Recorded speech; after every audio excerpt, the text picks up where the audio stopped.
You always were the dumb one. Michael, Mom and Dad knew you wouldn't know what to do with real money. My sister's voice cut through the morning clatter of Helen's diner, loud enough to freeze forks halfway to mouths and turn every head from the counter to the booths. Her words ringing against the big front window where the August sun was streaming in, hitting me square in the face like a spotlight, making me feel every inch of the spectacle she wanted this to be. Her standing there in her pressed cream blouse and perfect hair, looking like the very picture of a small-town success story, when in reality she was already halfway through spending what our parents had left before the ink on the probate papers had dried, and I just sat there with my hands wrapped around a mug of coffee gone cold, watching the steam from other tables curl lazily in the air while the room waited for me to respond. Some people pretending to look at their pancakes, but their eyes darting back. Others openly staring as if they'd just been handed the best gossip they'd hear all month. And I thought about how she'd rehearsed this moment, probably even imagined the exact gasps and whispers she'd get, because that's who she was. Someone who needed the humiliation to be public, to make it stick. Before we get deeper into this story, make sure you're subscribed, and tell us in the comments where in the world you're listening from. My name's Michael Carter. I'm 39 years old, and I grew up right here in Ashford, Ohio, a place where Main Street still has a hardware store that smells like sawdust and oil, where you can buy fresh corn from a pickup bed in the summer, and where your reputation is worth more than your bank account, at least until someone decides to ruin one or the other. And in my case, my sister Charlotte had taken both. First the inheritance our parents left, and now the dignity I'd managed to hold on to after burying them last year. She leaned one hand on the back of the booth, her nails clicking against the worn vinyl, and I caught sight of her other hand in her purse, fingering something small and metallic like a nervous habit. The old brass key to Dad's gun cabinet, I realized, the one he'd given me when I was 16 and told me never to lose, the same one I hadn't seen in years. She must have swiped it when we cleaned out the farmhouse, and the sight of it made something tighten in my chest, because I knew it wasn't just a trophy to her, it was a reminder that she'd been taking what was mine long before the will. I could feel the heat crawling up my neck, but I didn't bite, not yet. Not when I had something she didn't know about, something tucked so far out of her reach she couldn't even imagine it, though I'd let her believe otherwise for now. The waitress, Tammy, shifted uncomfortably behind the counter, pouring coffee into mugs that didn't need it just to give her hand something to do, and when I glanced her way, she gave me that look you get from someone who wishes they could throw you a rope but knows you'd both drown if they did. "Well?" Charlotte pressed, voice dripping with mock patience. "Are you going to admit you're just bitter because Mom and Dad left the house and the accounts to me? Or are you still going to pretend you could have managed any of it without screwing it up?" I thought about the house, the white clapboard two-story with the sagging porch swing, the one I'd paid to re-roof, rewire, and re-plumb while she was living in Columbus, chasing her third promotion, and the accounts, which were nothing more than the remnants of a lifetime of work by two people who'd lived through recessions, plant closures, and farm auctions without ever asking for a dime from anyone. Least of all me. I remember Dad's voice telling me, "We take care of our own," a phrase that had meant something different to me than it apparently had to Charlotte, because where I'd taken it as a duty, she'd taken it as a license. People at the surrounding tables were starting to murmur now, the tension thick enough to taste, and I could see in her eyes that she thought she'd landed the killing blow right here in front of everyone. But she didn't know that every story has its other half, the part you don't see until it's too late, and in mine, she was just a character in a plan that had already started moving the moment she decided to cross me. I set my mug down carefully, the ceramic clinking softly against the tabletop, and finally looked up at her, not with anger, but with that calm you get before a storm when the wind dies and the air feels heavy, and I said, "You really want to do this here, Charlotte?" Which made her blink just once. A tiny flicker of uncertainty that almost no one else would have noticed, but I did, and I held on to it, because that flicker told me she knew, somewhere deep down, that she'd miscalculated. She straightened her shoulders, pasted the smirk back on, and said, "Why not? Everyone knows you've been sulking since the reading. Might as well let them hear it from the source." And with that she slid into the booth across from me without asking, like she owned the space as much as she claimed to own everything else. Out of the corner of my eye, I saw old Mr. Walker at the end of the counter shake his head slowly, the way you do when you've seen too many family feuds burn down more than they were worth, and I realized this was exactly the stage she wanted, an audience full of people who'd remember my silence as guilt, but I wasn't going to give her guilt. I was going to give her nothing. Because nothing is worse to someone like Charlotte than being denied the satisfaction of a visible wound. I just sipped my coffee again, even cold as it was, and let the bitter taste remind me of what I decided the night I saw her walk out of the lawyer's office with that smug smile. That I was going to get it all back, not just the money or the house, but the balance, the justice, the truth, and when I did, it would be in such a way that she wouldn't even see it coming until she was standing where I was now, stripped of everything she thought made her untouchable. Outside the diner, a truck rattled past on Main Street, carrying a load of hay bales that smelled faintly sweet through the open window. And for a second, I was back on the farm as a kid, Dad's cracked leather watch band dangling loose on my wrist as I tried to keep up with him in the fields. The watch face chipped from years of use but still ticking steady, the same watch I still had tucked away in my desk at home.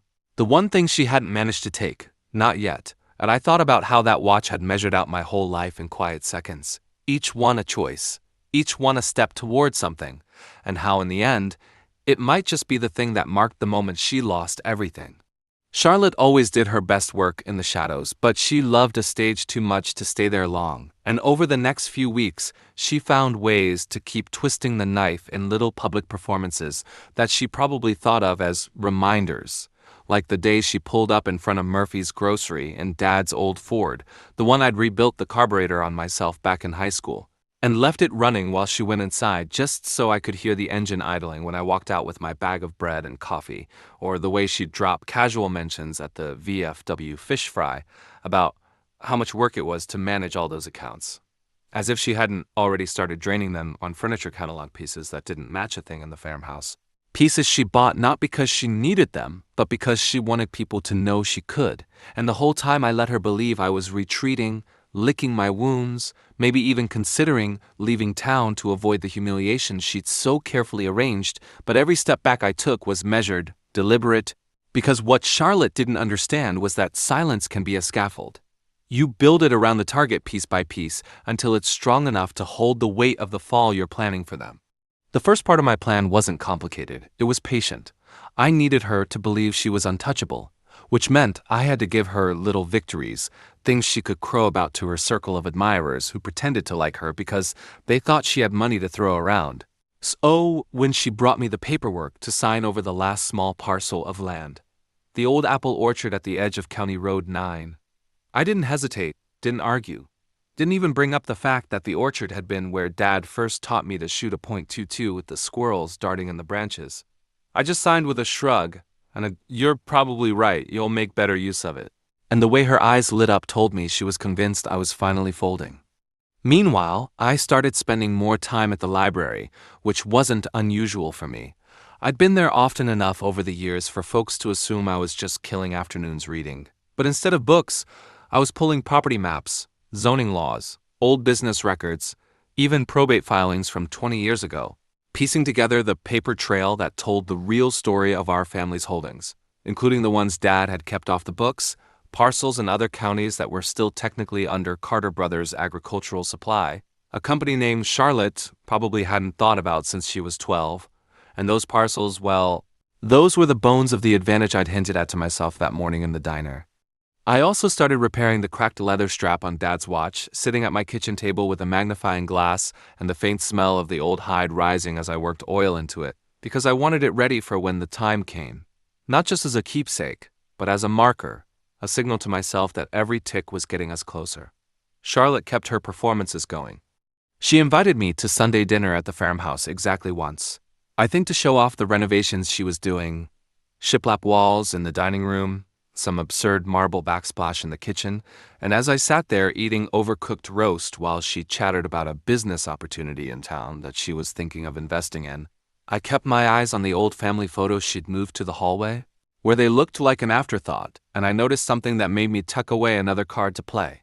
The deed to the house, which she must have left on the hall table in a moment of distraction, had been refiled in her name only 3 months after the funeral, and in the rush to get it through, she'd overlooked a clause Dad had written in before his health turned, a clause that required any sale or transfer of the property to first offer it to direct descendants at a fixed price based on its 1985 valuation, which meant that if it ever went on the market, I could buy it back for less than a year's salary. That knowledge sat in my pocket like a smooth stone, something I could turn over and over while she kept thinking she had me boxed in. I also started planting ideas in the right ears. Casual conversations with people like Ed Jenkins, who ran the only real estate outfit in town, or Mrs. Holloway, who headed the Chamber of Commerce. Just little mentions about how Charlotte had big plans for the farm, maybe even selling off pieces to fund her projects. I knew how fast rumors traveled in Ashford, and I knew which ones would reach her in just the right way to make her double down. The more she thought I was out of the game, the more reckless she got. Buying a brand new SUV she didn't need, talking about converting the barn into an event space, even though she'd never organized more than a church bake sale, and worst of all for her, starting to court investors for that business idea she'd mentioned at dinner. A combination wine bar and antique shop she planned to open in the old Harper Building on Main. That was the opening I needed, because I knew something she didn't. The Harper Building was under a lien for back taxes, and the auction date was already set. So I started quietly gathering cash, selling off a few personal investments, liquidating just enough from accounts she didn't know existed, the ones Dad had set up for me when I was 18, with the express instruction never to touch unless it was for something that matters. And every night when I closed my laptop, I'd wind Dad's watch and listen to it tick in the dark, feeling the plan's heartbeat steady and sure. One Friday afternoon in late September, Charlotte cornered me at the diner again. Different crowd this time, more of the lunch rush than the breakfast regulars, and made a point of announcing to anyone within earshot that she'd been approached by some developers who were interested in partnering on the orchard land. Now that it was in her name, and I smiled, nodded, even offered to put in a good word if she needed it. Because what I was really thinking was how perfect it was that she was drawing so much attention to herself. The more public she made her moves, the less she'd notice mine. And when she left, swinging those car keys with Dad's old keys still hanging from the ring like a prize, I thought about how satisfying it would be when the day came that she realized she'd been holding on to the wrong key all along, that the real door to everything she wanted had been locked from the inside, and I was the one with the only way to open it. The clock started ticking the moment I saw the notice posted outside the county courthouse. Public auction, Harper Building, Main Street, October 14th, 10 a.m. Printed in black on a sheet of legal paper taped to the bulletin board between a flyer for a lost calico cat and a church rummage sale announcement. And I remember standing there in the early October air, cool enough to smell the faint tang of fallen leaves from the courthouse lawn, thinking how strange it was that something so small could be the fuse for everything I'd been building toward. That gave me exactly 12 days to make sure I had every piece in place, and every step between now and then had to look like nothing at all to Charlotte, because if she so much as suspected I was in motion, she'd start digging, and if she dug too deep, she might stumble across the truth before it was ready to be revealed. I spent the first few days tightening my finances, converting cash into cashier's checks, calling in favors with old contacts from my time working construction in Columbus to make sure I had immediate crews available if I needed them. And above all, I kept my face in public the same, mild, a little worn down, maybe still sulking like she wanted people to think. The beauty of a small town like Ashford is that your every move gets noticed. But if you've played your part well, people only notice what you want them to, and I wanted them to think I was still stuck in neutral. Charlotte, meanwhile, was accelerating. I'd see her at the Harper Building on weekday mornings with a clipboard, wearing a hard hat like she was already the owner, sometimes bringing along the two out-of-towners she kept calling investors in her too-loud voice at the diner. She'd strut through the farmer's market in the town square, buying expensive pastries and dropping hints about big plans that were almost finalized, and every time she'd catch my eye just long enough to smirk, as if to remind me she was winning. The orchard land was cleared within a week. Crews tearing out the old trees, the air filled with the scent of splintered wood and raw earth. And she made a point to tell me she'd gotten a hell of an offer from a developer for a subdivision. I nodded, even offered to help her connect with the county assessor to smooth the paperwork, because I wanted her to think I was resigned, maybe even a little desperate to stay on her good side. The weekend before the auction, I drove out to the farm early in the morning, before she was awake, parking by the old fence line and walking the perimeter, listening to the grasshoppers buzz in the weeds and watching the sunlight creep across the barn roof. I thought about Dad out here, mending fences with that cracked leather watch band always slipping down his wrist, never once talking about inheritance or ownership, because to him it was simple, the land was part of the family, and the family took care of it, and I promised myself that when this was over, the land would be back where it belonged, not because of some legal victory, but because I'd outplayed the one person who thought she could rewrite the rules.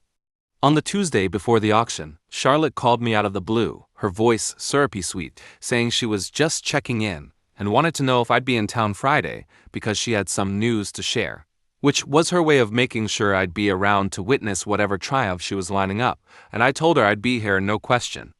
That night, I met with Ed Jenkins in his office above the hardware store, the one that smelled like dust and oil from the workshop downstairs, and we went over the auction process step by step. I needed to be ready to bid without hesitation, and I needed to be ready to close that same day if it came to it. We set up a quiet line of credit just in case, not because I'd need it, but because in a game like this, you always have a backup plan for the backup plan.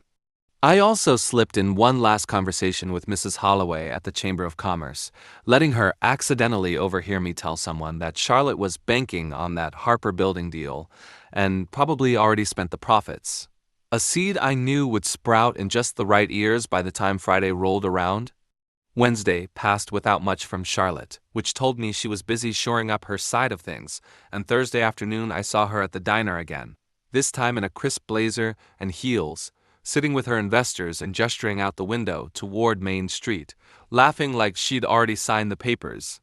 I walked past without stopping, but as I opened the door to leave, I caught sight of Dad's old brass gun cabinet key dangling from her purse strap, glinting in the sunlight, and I smiled to myself, because in less than 24 hours that little token of hers would mean exactly nothing. Auction day dawned cold and bright, the kind of October morning where the air stings your lungs, but the sky is so clear it feels like you could see all the way to winter, and I dressed without hurry, sliding Dad's watch onto my wrist for the first time in months, the strap now mended and supple, ticking steadily as I locked my door and headed for the courthouse. The parking lot was already full when I arrived, a mix of locals curious about the sale and out-of-towners hoping for a bargain, and right at the center was Charlotte, holding court in a tailored coat, her investors flanking her like bodyguards. She spotted me immediately, that smirk sliding into place, and walked over just far enough to say, "Hope you're here to watch me buy my future," before turning her back like I wasn't worth another second. I didn't respond, I didn't need to. Inside, the auction room smelled faintly of old paper and floor polish, the wooden benches creaking under the shifting weight of the crowd. The county clerk read the terms in a bored monotone, and then the bidding started, numbers climbing fast as a few hopefuls dropped out early. Charlotte raised her paddle with an almost theatrical flourish, her investors nodding along, and for the first few minutes I let it go, keeping my hands folded, my expression flat.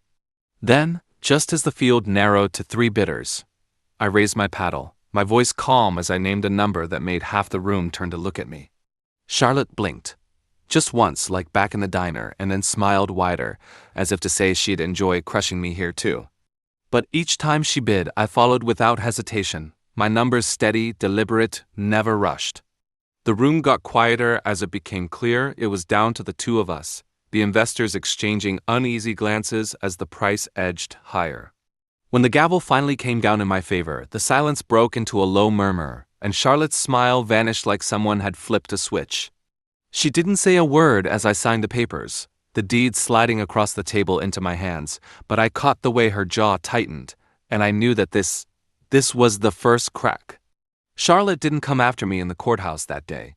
She walked out fast, investors trailing behind her like they'd just been told the wedding was off, her heels clicking sharp on the marble floor, and for a moment I thought she might actually keep her composure. But in a small town, composure is a currency that spends fast when the truth starts circulating. And by the time the afternoon sun was casting long shadows down Main Street, word had already reached Murphy's Grocery, the post office, and Helen's Diner that Michael Carter had bought the Harper Building right out from under his sister's nose. Cash on the table, no partners needed. I didn't go home right away. Instead, I walked the block to the Harper Building, unlocked the front door with the new brass key still warm from the courthouse, and stepped inside to find the dust hanging in the air like it had been waiting for someone to notice it again. The hardwood floors creaked under my boots, the faint scent of old varnish mixing with something metallic, and as I stood in the center of that empty space, I thought about how Charlotte had stood here too, probably picturing herself sipping wine at the grand opening of her little empire, and how she never realized she'd been rehearsing in a stage I already owned in all but paperwork.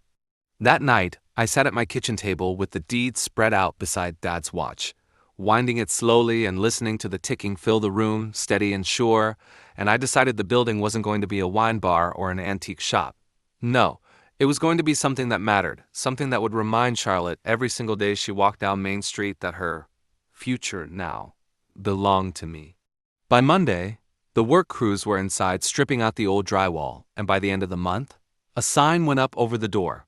Carter Family Supply, Est, 1978. Reopening soon, a name everyone in Ashford remembered from Dad's original business. The one Charlotte had dismissed years ago as old-fashioned. The same name I'd quietly kept alive on paper for just this kind of day. Charlotte tried to rally.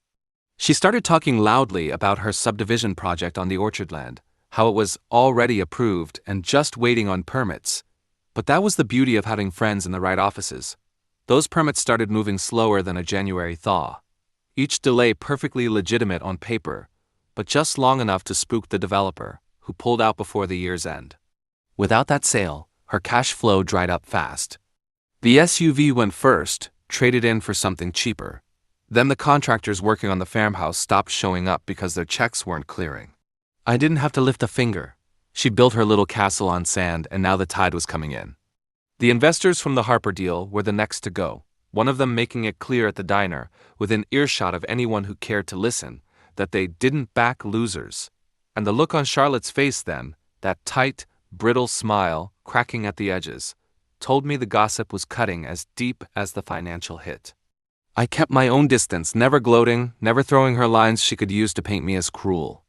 Instead, I let her try to spin her own downfall, knowing every word only dug the hole deeper. The final blow came in late February, on a morning when the sky was pale and the air smelled faintly of snow. I got a call from Ed Jenkins telling me the farmhouse was going up for sale, not by choice, but because Charlotte had defaulted on the loan she'd taken out to fund her projects. I didn't rush. I let it sit for a week, knowing the gossip would bloom and everyone would have time to hear the news. Then I walked into Ed's office with the clause from Dad's will in my hand, the one she'd overlooked, and I bought back the house for a fraction of its value. When the paperwork was done, I drove out there alone, the cracked porch swing still hanging by one chain, the wind pushing it just enough to creak like an old door, and I stepped inside to find the place stripped bare of her glossy catalog furniture. The rooms echoing in a way that made the memories feel louder, Mom's voice calling from the kitchen, Dad's boots thumping on the stairs. I set Dad's watch on the mantel in the living room, its tick filling the silence, because I wanted something of him to mark the fact that this house was ours again, not just in name but in spirit. Charlotte showed up the next day, unannounced, standing on the porch with that brass gun cabinet key in her hand like she thought it still meant something. She didn't look like the Charlotte who'd walked into Helen's diner that summer morning. Her hair was a little unkempt. The coat she wore wasn't tailored, and there was a tightness around her eyes that hadn't been there before. "I guess you think you've won," she said, trying for defiance but landing somewhere closer to exhaustion. I didn't answer right away.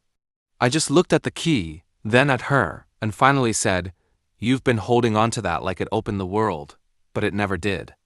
I reached into my pocket and pulled out the real key, the one to the gun cabinet, and to the storage chest beneath it where Dad had kept the paperwork she'd never found. And I held it up just long enough for her to see before slipping it back into my pocket. "That's the problem, Charlotte," I said, my voice steady. "You were so busy thinking you'd taken everything, you never noticed what you didn't even know existed." She didn't reply, just stood there, her breath clouding in the cold, before turning and walking back to her car. I watched her drive away down County Road 9, the same road that passed the empty orchard and led back to town, where the Harper building now stood with its new sign bright against the winter sky. That night, I wound Dad's watch one more time, the strap warm from my hand, and listened to it tick as I sat in the living room of the farmhouse, the fire crackling in the hearth. Every tick felt like a measure of the distance between that morning in Helen's diner, when she tried to strip me bare in front of everyone, and this night, when the balance was restored. It wasn't just about the house, or the building, or the land. It was about the quiet satisfaction of knowing she'd been undone not by force, but by her own greed. Every step she'd taken toward her imagined victory actually leading her straight into the fall.